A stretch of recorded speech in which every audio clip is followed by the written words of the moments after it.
Хора, трета част на правете с мен и казвам история. Тя почти свърши, но няма значение. И хора, вие какво ще да направите на наше място?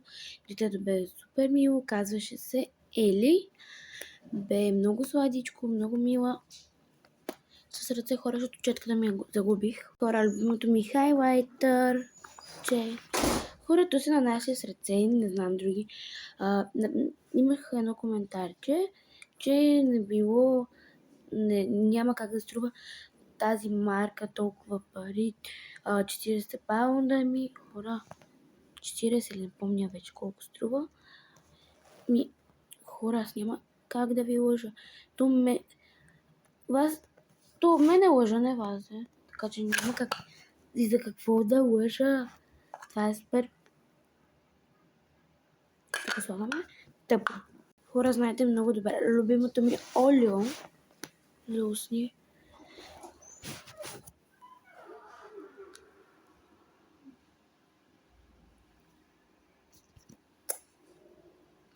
Муцки.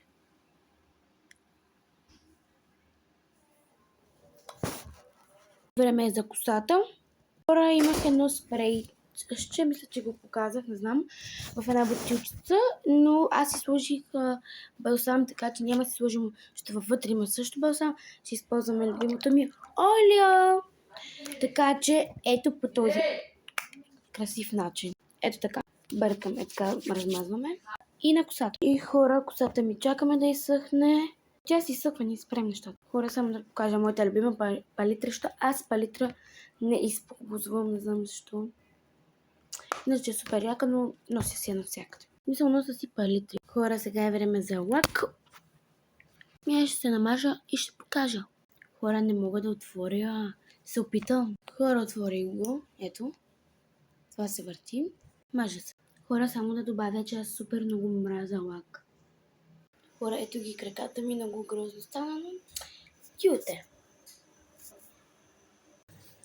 Хора, тия късигащи са ми супер любими, но се вдигат много. Ще използвам на Нивея. Ето това. Дезодорант. Че? О, не. Това е свърчено от приятел, чакайте. Така и пръскам. Опа и така. Само да покажа, ето това ми е новото на Нивея, така че и от него ще се пръснем. Хора, второто мирише уникално на лятно. Хора, и това беше от мен. Чао!